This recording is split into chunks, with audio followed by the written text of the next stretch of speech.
You found it. Your home for the best content on your favorite team, the Fighting Tigers of LSU. Do us a favor, subscribe to the channel, leave your comments below, and be sure to smash that like button.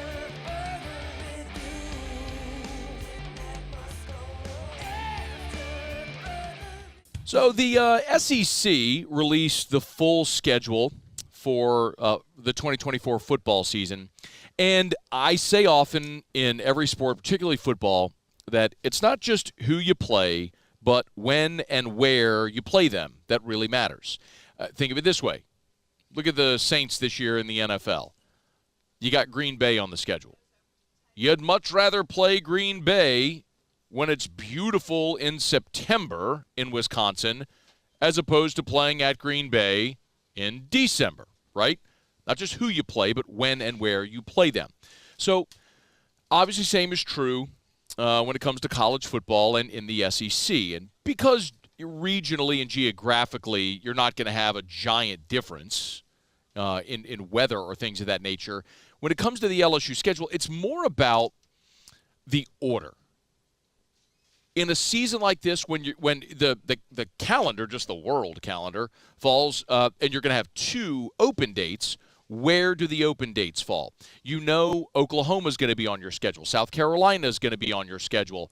Auburn and Mississippi State are not. How is all of that going to play out and line up? And I think that's very, very, very important to note, because there are times where schedule makers do you no favors. Look at what happened to Ole Miss a year ago, where they started. You could look at the schedule and go, man, easy start. And you were like, they're going to be 7-0 coming to Baton Rouge. And they were, and then they fell apart at the end of October and into November because the schedule got much more difficult.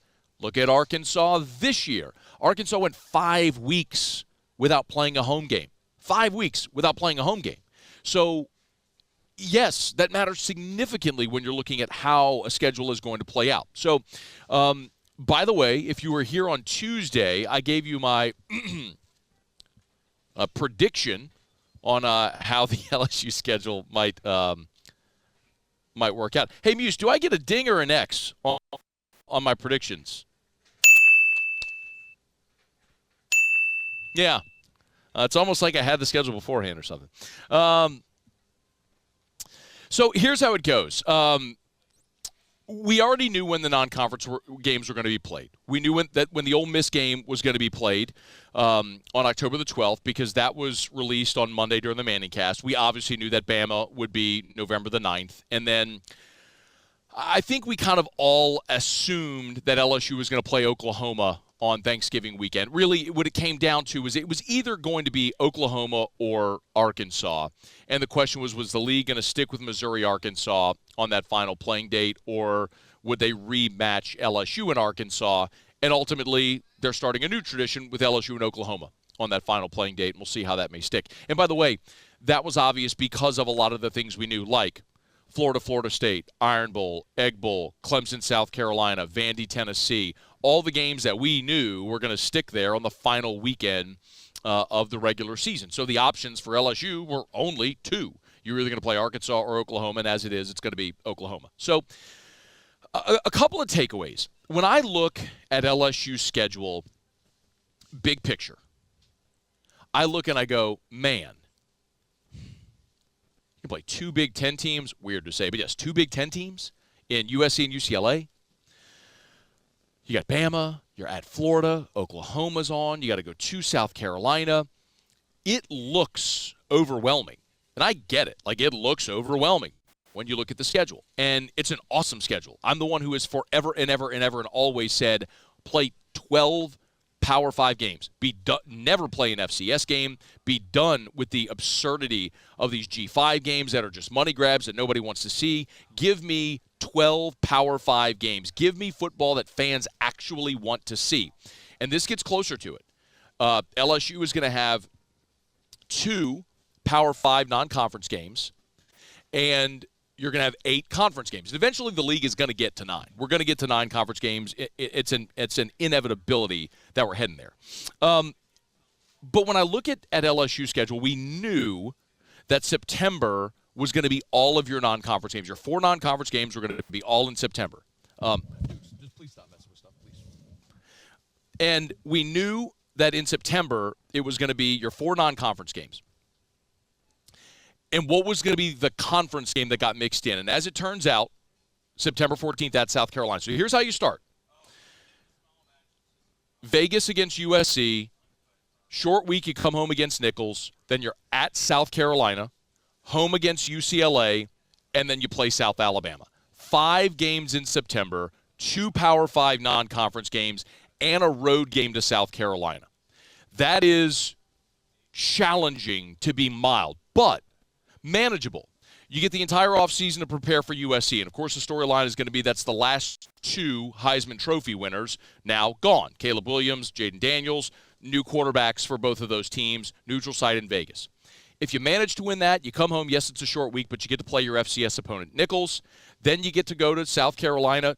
New quarterback, no Spencer Rattler. How good is Carolina going to be? We'll see. Then you get to come home against UCLA. And obviously UCLA's got a quarterback question. No Dante Moore as he hit the transfer portal.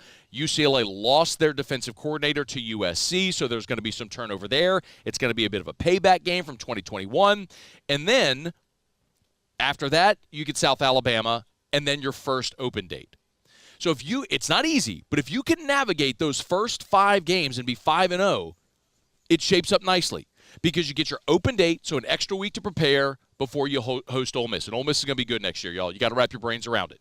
Ole Miss was a 10-win team this year, and they are returning Jackson Dart and Quinshon Judkins, and we saw Trey Harris is coming back, and Lane is recruiting, and they are going to be a good team. But you get it at home after an open date. And then, as I mentioned, you've got the back-to-back road conference games, which that's tough in this league no matter where you go, playing consecutive road conference games. But in this instance, your consecutive road conference games are at Arkansas, at Texas A&M. So you go open date, Ole Miss, at Arkansas, at A&M. Arkansas, new quarterback, coaching for his job. A&M, new coach, decimated roster. Both of those are manageable. They're manageable. If you're going to have back-to-back road conference games, outside of saying if it was South Carolina, Vandy, I'm not sure I'd pick 2 teams on this schedule I'd rather have back-to-back than A&M and Arkansas. So you go after the 5 games in September, open date. Ole Miss at home. Then back-to-back road games against Arkansas, A&M. Manageable. And then you hit your second open date before you play Alabama in Baton Rouge. Then after Bama, you're at Florida. I don't even know if Billy Napier is going to be coaching in that game by that point.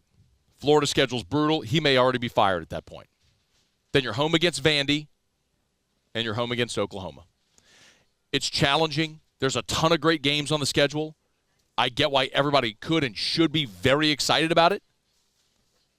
I mean, it's a feast. If you're a season ticket holder, this is gluttonous. It's amazing. You're going to get Bama and Oklahoma and Ole Miss in a year where they're probably going to be in the top 10. UCLA, it's going to be a great home schedule. It's going to be challenging. But as far as the way it lays out, I'm not sure that LSU could have hoped for it to be better than it is, except maybe Vandy after Bama. That might be if you could switch Vandy and Florida, that might be it. But as challenging as the schedule is, the biggest hurdle for LSU this year isn't going to be the schedule. It's going to be replacing the Heisman Trophy winner and figuring out a way to have a competent defense. If you figure those 2 things out, you can navigate this path and be a playoff team in 2024. But those are 2 big ifs that Brian Kelly and his staff are going to have to figure out here in this offseason. Hey, thanks so much for watching. Please leave your comments. I love to interact, and be sure to hit the red subscribe button below.